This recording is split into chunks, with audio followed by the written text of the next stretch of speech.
Brought to you by Sensodyne K। अभी लेके आए सेंसोडेंट के। टूथ का करंट गॉन तो लाइफ का करंट ऑन।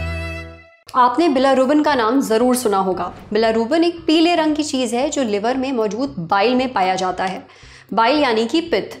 ये पुराने रेड ब्लड सेल्स यानी कि आरबीसी के टूटने पर बनता है। अब पित्त का काम होता है खाना पचाने में मदद करना। अगर आपका लिवर हेल्दी है तो वो लगभग सारा बिलारूबिन आपके शरीर से बाहर निकाल देगा। स्टूल या फिर पेशाब के जरिए शरीर उसे निकाल देता है।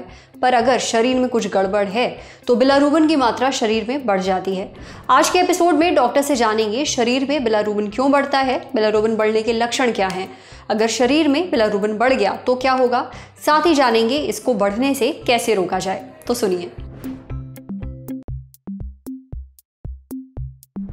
जो कॉमनली हम जो रीजंस देखते हैं जिनकी वजह से ये बढ़ता है, तो ज़्यादातर केसेस में वायरल हेपेटाइटिस, जिसमें कि हेपेटाइटिस ए एंड ई, ये हमें ज़्यादातर देखने में मिलते हैं, जिसकी शुरुआत यूजुअली फीवर से होती है। फीवर आना, भूख ना लगना और साथ में आंखों पे या यूरिन में पीलापन आना।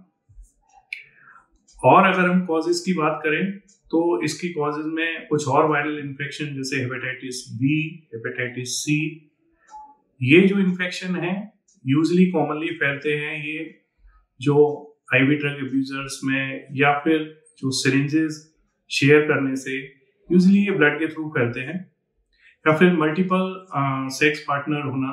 और जो कॉमनली जो वजह हमें देखने में मिलती हैं वो है शराब का सेवन।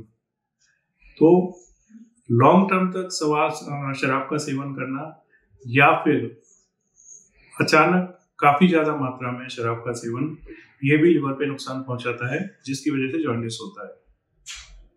बाकी की कॉजेज में देखें तो जो लोग without any supervision of doctor, मतलब कि डॉक्टर की सलाह के बिना कुछ मेडिसिन या टॉक्सिन मटेरियल्स का यूज ज्यादा करते हैं, जिसमें कि कुछ हर्बल मेडिसिन भी हो सकती हैं, जिसमें कि कुछ और इनफैक्ट एलोपैथिक मेडिसिन भी हो सकती हैं, जिनका अगर डॉक्टर की सलाह के बिना यूज किया जाता है तो वो भी लिवर पे नुकसान पहुंचाता है और इसकी वजह से भी बिलिरुबिन बढ़ता है। कुछ और बीमारियां होती हैं लिवर की, जो इनहेरेंट बीमारियां हैं, कुछ मेटाबॉलिक डिसऑर्डर्स हैं, कुछ ऑटोइम्यून डिसऑर्डर्स हैं, इनफैक्ट कुछ कैंसर भी है लिवर की जिसमें ये बिलिरुबिन बढ़ सकता है। वो पेशेंट जिनमें कि आंखों पे पीलापन आ रहा है, भूख अचानक से लगना कम हो गया, वजन गिर रहा हो, पैरों पे स्वेलिंग आ रहा हो, या फिर वॉमिटिंग में या लैट्रिन में ब्लड आए या काले रंग का लैट्रिन आए, या फिर बेहोशी आने लग जाए, तो ये सारे पैरामीटर हैं कि जिससे ये पता लगता है कि लिवर पे प्रॉब्लम है। अगर ये कुछ भी किसी को पता लगता है तो अपने ब्लड टेस्ट कराएं, जिसमें कुछ ब्लड टेस्ट किए जाते हैं, कुछ अल्ट्रासाउंड किए जाते हैं, जिनसे कि हमें पता लगता है कि लिवर पर प्रॉब्लम कितनी ज्यादा है। सीरम बिलिरुबिन का बढ़ना एक अपने आप में मार्कर है जॉन्डिस का, जो कि शो करता है कि लिवर पे कुछ प्रॉब्लम है। तो लिवर डिस्फंक्शन का एक पैरामीटर सीरम बिलिरुबिन है। अगर बिलिरुबिन बढ़ रहा है तो डेफिनेटली ये कॉज ऑफ कंसर्न होना चाहिए। वायरल हेपेटाइटिस अपने आप में मैं बोलूंगा ये प्रिवेंटेबल डिजीज है। जो हेपेटाइटिस ए एंड ई की हम बात करते हैं तो ये जो यूजुअली फैलता है फूड बॉर्न डिजीज है, यानी कि गंदा खाना या गंदा पानी पीने से फैलता है। तो अगर हम सफाई का ध्यान रखेंगे तो इससे हम बच सकते हैं। हेपेटाइटिस बी प्रिवेंटेबल डिजीज है, इसकी वैक्सीन अवेलेबल है, तो इसका वैक्सीनेशन लेना चाहिए। इनफैक्ट हेपेटाइटिस ए का भी वैक्सीनेशन अभी अवेलेबल है, तो वो भी लेना चाहिए। आपके शरीर में बिलारूबिन बढ़ा है या नहीं, इसका पता लगाना बहुत ही आसान है। एक बहुत सिंपल सा ब्लड टेस्ट किया जाता है। टेस्ट के आधार पर आगे इलाज ले सकते हैं। अब बढ़ते हैं सेहत के अगले सेगमेंट की तरफ, तन की बात। इस मौसम में जितना भी पानी पियो फिर भी गला सूख रहा है, होंठ सूख रहे हैं। डॉक्टर से जानते हैं ऐसा क्यों हो रहा है और इसे कैसे ठीक किया जाए।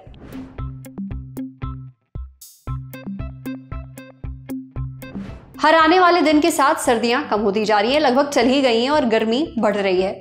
आपने नोटिस किया होगा आजकल आप जितना पानी पी रहे हैं फिर भी गला सूख रहा है, होठ ड्राई हो जा रहे हैं। ऐसा इसलिए हो रहा है क्योंकि आपका शरीर डिहाइड्रेटेड है, यानी आपके शरीर में पानी की कमी हो रही है। अब सबसे पहले तो ये जान लेते हैं कि इस मौसम में ही ऐसा क्यों होता है। यह हमें बताया डॉक्टर अंकुर जैन ने। देखिए, बाहर का जो तापमान है उसके बढ़ने के साथ ही शरीर का टेम्परेचर भी बढ़ता है। ऐसे में खुद को ठंडा रखने के लिए शरीर अधिक पसीना छोड़ने लगता है, जिससे डिहाइड्रेशन हो जाता है। हर समय सुस्ती और थकान महसूस होती है, किसी काम में मन नहीं लगता, सांस लेने में परेशानी होने लगती है, कब्ज की भी दिक्कत इस समय बढ़ जाती है। ऐसे में ज़रूरी है खुद को हाइड्रेटेड रखना और शरीर में पानी की कमी ना होने देना। इसके लिए क्या कर सकते हैं? डॉक्टर बताते हैं कि सबसे पहला और आसान तरीका तो यही है कि आप पानी पीजिए। कम से कम 8 ग्लास पानी तो आपको पीना ही चाहिए। इसके लिए हमेशा पानी से भरी एक बोतल अपने पास रखिए और थोड़े थोड़े समय पर पानी पीते रहिए। अगर पानी पीना याद नहीं रहता है तो आप एक ऐप भी डाउनलोड कर सकते हैं जो आपको बताएगा कि टाइम हो गया है, अब पानी पी लो। पानी पीने के अलावा ऐसे फल और सब्जियां भी खा सकते हैं जिनमें पानी की मात्रा अधिक होती है, जैसे कि तरबूज, संतरा, केला, ककड़ी या फिर खीरा। बात खान पान की चली है तो ये भी जान लें कि गर्मी के मौसम में चाय कॉफ़ी लिमिट में ही पीजिए। कप पर कप ना चटकाते जाइए। कोल्ड ड्रिंक को भी बहुत ज़्यादा मत पीजिए। इसके अलावा अपनी पेशाब के रंग पर भी नज़र ज़रूर रखिए। अगर पेशाब हल्के पीले रंग का है तो मतलब कोई दिक्कत नहीं है, पर अगर ये बहुत ही गाढ़ा है, गाढ़ा पीला है, तो ये पानी की कमी का एक संकेत है। वहीं अगर आपकी कोई दवा चल रही है तो अपने डॉक्टर से पूछ लें कि कहीं उसे खाने से पानी की कमी तो नहीं होगी शरीर में। समझे। अब बारी है सेहत के आखिरी सेगमेंट की, खुराक यानी झक्कास सी हेल्थ टिप। अगर आपके घर में बड़े बुजुर्ग हैं तो उन्हें हेल्दी रखने के लिए क्या खिलाएं और क्या नहीं, जानिए एक्सपर्ट से। उम्र बढ़ने के साथ हमारे शरीर की न्यूट्रिशनल ज़रूरतों में भी बदलाव आने लगता है। शरीर की ज़रूरतों के मुताबिक खान पान में कुछ चीज़ें शामिल करनी होती हैं, वहीं कुछ चीज़ों से परहेज़ करने की ज़रूरत पड़ सकती है। बुजुर्गों के लिए कुछ ज़रूरी डाइट टिप्स जानने के लिए हमने बात की डाइटिशियन सुनीता त्रिपाठी से। सुनीता त्रिपाठी बताती हैं कि सबसे पहले तो खाने की आदतों में थोड़ा बदलाव करें, जैसे एक साथ बहुत ज़्यादा खाने के बजाय थोड़ा थोड़ा कई बार खाइए। ऐसी चीज़ें खाएं जो अच्छे से पकाई गई हों। खाना ऐसा हो जो आसानी से पच सके, जिसे आसानी से चबाया भी जा सके। डाइट में तरल चीज़ों को जैसे पानी और ताज़े फलों के जूस वगैरह को पर्याप्त मात्रा में शामिल करना चाहिए। हालांकि चाय और कॉफ़ी ज़्यादा नहीं लेनी चाहिए क्योंकि इनसे नींद न आने की समस्या हो सकती है।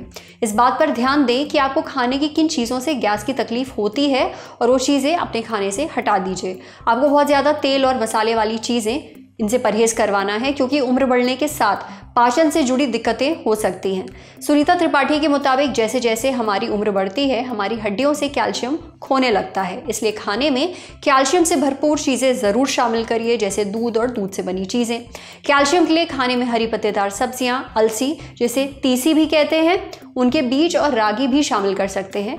तेल की बात करें तो सरसों का तेल, सूरजमुखी का तेल और सोयाबीन ऑयल शामिल किया जा सकता है। ये तेल दिल की सेहत के लिए ठीक माने जाते हैं।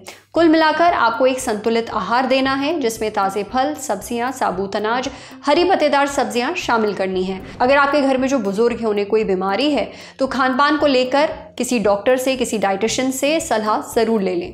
आज सेहत पर इतना ही। अगर आप एक डॉक्टर हैं, हमसे कुछ शेयर करना चाहते हैं तो जो ईमेल आईडी इस वक्त आपको अपनी स्क्रीन पर दिख रही है उस पर हमें एक मेल भेज दीजिए। जाते जाते एक ज़रूरी सूचना, चुनाव आ रहे हैं, जल्दी शुरू होगी चुनाव यात्रा। ललन टॉप चुनाव यात्रा में हम कहां पहुंचे, बताइए आप। क्या है आपकी लोकसभा सीट का नाम और क्या है कवरेज की वजह? वो कौन से फैक्टर हैं जो आपकी सीट को बनाते हैं खास? मेरी सीट, मेरा फैक्टर। भेज दीजिए मेल चुनाव@lalontop.com पर। सूचना समाप्त। शुक्रिया।